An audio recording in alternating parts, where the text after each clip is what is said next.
ഈ വീക്കിലെ നോമിനേഷൻ പ്രക്രിയ കഴിഞ്ഞിരിക്കുകയാണ്. ഇത്തവണ വളരെ വലിയ മാറ്റങ്ങളാണ് വന്നിട്ടുള്ളത്. സ്വേച്ഛാധിപതികളായ ജിസേലിനും നിവീനും വളരെ വലിയ അധികാരങ്ങളാണ് കേട്ടോ കൊടുത്തിട്ടുള്ളത്. ഇതിൽ അവർക്ക് 2 പേരെ നോമിനേറ്റ് ചെയ്യാം ഡയറക്റ്റ്. അതായത് ആദിലേനെയും അഭിഷേകിനെയാണ് അവർ ചെയ്തിട്ടുള്ളത്.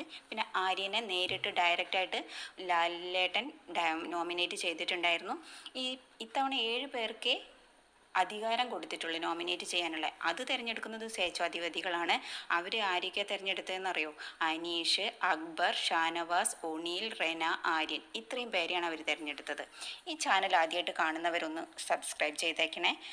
നോമിനേറ്റ് ചെയ്യാൻ ആദ്യം വരുന്നത് അനീഷാണ്. അനീഷ് നൂറേനെയും രേണുവിനെയാണ് നോമിനേറ്റ് ചെയ്തത്. നൂറേനെ പറഞ്ഞ കാര്യം സേഫ് ഗെയിം കളിക്കുന്നു എന്നാണ്. അതായത് ആദിലയുടെ പിന്നിൽ നിന്നുകൊണ്ട് കളിക്കുന്നു. രേണുവിനെ പറഞ്ഞിട്ടുള്ളത് പുറത്തു പോകണമെന്ന് പറയുന്നു. പിന്നീട് ടാസ്കുകളിലൊന്നും കളിക്കുന്നില്ല.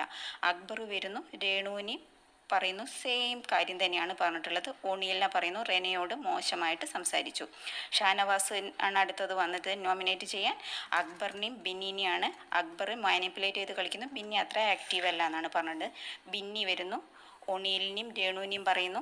ആര്യൻ നൂറേനെയും ഒണിയലിനെയും പറയുന്നു. റെന, നൂറ, ഒണി, ഇത്രയും പേരെ നോമിനേറ്റ് ചെയ്ത്. എല്ലാവരും പറഞ്ഞത് ഒരേ സെയിം റീസൺ തന്നെയാണ്. ഇപ്പം കണ്ടസ്റ്റൻ്റ് പറഞ്ഞിട്ട് നോമിനേറ്റ് ആയത് ബിന്നി, നൂറ, ആര്യൻ, രേണു, ഒണിയൽ, ഇത്രയും പേരെ. ലാലേട്ടൻ ഡയറക്റ്റ് നോമിനേറ്റ് ചെയ്തത് ആര്യനെയായിരുന്നു.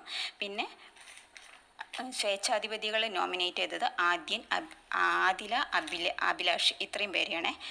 ഇത്തവണത്തെ ഗെയിമിൽ വളരെ മാറ്റങ്ങൾ വരും. കാരണം കുറേ പേര് നോമിനേഷൻ പ്രക്രിയയിൽ വന്നിട്ടുണ്ട്. അതുകൊണ്ട് വളരെ ഗെയിം മാറാൻ സാധ്യതയുണ്ട്. ഇതിൽ ആരായിരിക്കും പുറത്തു പോകാമെന്ന് നമുക്ക് അടുത്ത വീക്കിൽ കാണാം.